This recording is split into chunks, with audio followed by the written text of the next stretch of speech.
What's going on, guys? JPS back for another video, and today we're going to be reacting to moving to Australia made me question everything. And this is from Tiffany Family Travels. So let's see what she means by that. Here we go. I moved to Australia for 6 months and it totally changed the way I view everything. I had to question what I believed before. But first, this is Tiffany Travels. I help women and families travel, build wealth, and live richer. So on my channel, you'll find travel vlogs from around the world, as well as interviews with women and families who have moved abroad. If that sounds interesting to you, be sure to like, comment, and subscribe. So I did a study abroad in Australia and I went to New Zealand and Fiji while I was there. This was during a time of my life where my father was very ill. And I was just in a YOLO phase. I was just in this phase where I'm going to do everything that I want to do before something happens to me, before I die. So I was in like a YOLO phase. So I was doing bungee jumping, I was doing whitewater rafting, I was doing canoeing, I was doing all of these excursions. Sounds like a midlife crisis, but hey, sometimes that can be exactly what you need. These excursions all over Australia. And I went from Sydney up to Cairns to New Zealand. I was doing all these things. While I was there doing the excursions, I met other travelers. So even though I was living there at the time, I was meeting travelers because I was doing excursions, like whale watching. I was doing stuff like that in Australia, or going to the Great Barrier Reef and going snorkeling there. So I I met people, and the people there were from Europe, or they were mostly from Europe. Every now and again, I'd meet other Americans, but for the most part, they were from Europe, and they would be in Australia for 4 to 6 weeks, and I kept meeting people. So she learned that Europeans get mandated 20, sometimes even 30 days of vacation every year. Yeah. So she probably was the only American out there. People who were saying that they were on holiday, and they were Holiday. saying, "Oh, how long are you here for?" And I would tell them I'm here for a study abroad, and they would say, "Oh yeah, we're just here for 4 weeks, or we're here for 2 weeks, and then we're gonna go 2 weeks in Melbourne." So I started to realize the rest of the world takes a holiday at least once a year. And by holiday, I mean 4 to 6 weeks, at least once a year. And so I met so many people who were on holiday. I met so many people who were in Australia for 4 to 6 weeks. And they would tell me about their previous travels. So they would say, "Oh yeah, last year we went to Jamaica, or the year before that we went to the U.S., or the year before that we were in France, or the year before." This is a regular thing. They travel for weeks every single year. This is not like a once in a lifetime type of situation. This is not, I need a break, I need a gap year, I need a career break, I need a sabbatical. This is how they do life. Yup. And what's crazy is when there are like Europeans in America, people just assume that they're like, oh, on a study abroad, like she is, semester abroad, gap year, just not working, in some type of phase in their life. Whole time they're just on holiday from work. They got that many days off. What's interesting too is Australians visit Europe, Europeans visit Australia. There's like a two-way channel there, but I don't think I've really seen. Look, the United States is so spread out, but I don't think Australians are visiting the U.S. like they are Europe, especially not now. But even before our glorious leader took the reins. Uh, Also, for you guys are all saying Australians are so sarcastic, so you better get that one as well. Relating to my Carl Barron reaction, because there was some sarcasm that didn't really go over my head. I was just being a little too, yeah. Anyways, that's not related to this, but yeah, I wonder also how many mandated uh, days off are you given as an Australian? Do you guys have a mandate for that for workers? If I were to guess, it would probably be like 20 days or something similar to Europe.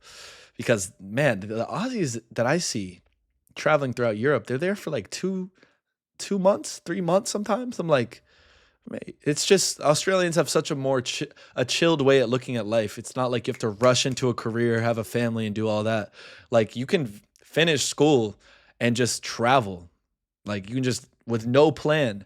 The amount of Australians I met in Europe during my travels who didn't have a flight back was insane. Many of them didn't even have the night booked that they didn't know where they were going to be the next day or the day. Like that's such a cool way to travel and you just go with the flow. Mental. Life. And I was in college at the time. So I was almost 20, I was 19 years old. Damn. And this kind of shaped how I viewed work.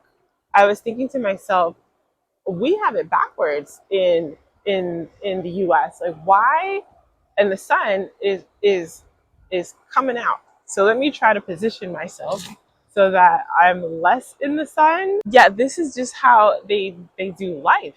And I was in college and I was just thinking this model or the paradigm that we have in the United States where you only go on vacation for 2 weeks and most people don't even use the 2 weeks all at once, that we get 2 weeks vacation and you got to spread that out throughout the year. It's frowned upon for you to take 2 weeks at once. So people are taking long weekends, people are taking a week at the It's most, so maybe sad. 10 days. And even when they are taking that full week, if they do that, they're still checking their work email and stuff because there's such a fear of being replaced or being made redundant in the United States, which is so sad. It's always in the back of your mind. Rat race, corporate slaves. And I'm not shaming anyone for living that life. That's the life that they've given to us. I'm saying us like that's me, but you know what I mean? Like, I feel bad for everyone. It sucks. It's so sad. If you can put it next to a holiday, maybe 10 days, and then that's it. And that is what is normal in the US. And so when I had this experience, this realization, because there was so many people, it wasn't one or two people, it was so many people that I met that had the same experience. It was eye opening. It was like, this is how I want to live my life. I want to be able to take time off from work. I want to be able to take 4 to 6 weeks. I want to be able to take extended travel during the summer. When I was in Australia, that is when I decided that is how my life is going to look. I am going to make sure that I set myself on a career path that allows me to travel. And so that's the beauty of travel, is that you have these aha moments, you have these Facts. moments where you are changing your paradigm, you're changing how you think. And look, big shout out to Australia for changing her life for the better. I know she knows it's for the better as well. And I know it's for the better because anything's better than this. Like, listen, and this is a minority as well. And I'm not saying that because she's black. That was not how I meant that. And I know you guys, I don't even know why I said that. She's a minority in her thinking because many Americans never get exposed to any outside countries or perspectives. We're so insular and isolated. We're just like feeding off the information that's already in the country. So many Americans don't even know how Europeans are living, how they're thinking. Forget about Australia. Like it's forgotten. People, it's on the other side of the world. It comes up every now and then, but Americans aren't thinking about that. They don't really know what's going on in Australia at all. And little do they know, if all they would have to do is watch like a 2 minute video or look into some information, and then we could actually stand up for ourselves. But listen, these corporations in the United States, they know. They want to keep us angry at each other and stupid and and that's how they keep us down. and the system continues to run how it does. Big up to this lady though. I'm happy that she was able to come to these realizations and change her life.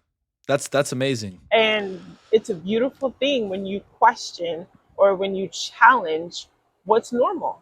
And you're like, this what I thought was normal is not normal. That is overworking. That is working yourself to death. That is not living. What I want to do is live my life and be able to have these experiences that other people have on a regular basis. So YouTube thinks that you would like this video. I think you might enjoy. That's clever. I've never seen someone use the end cards like that. So yeah, big shout out to Tiffany Travels. Original video will be linked down below. And I think more Americans should visit Australia. Stay tuned, guys. Hit that subscribe button. Thanks so much for watching, and I'll see you all in the next one. Peace.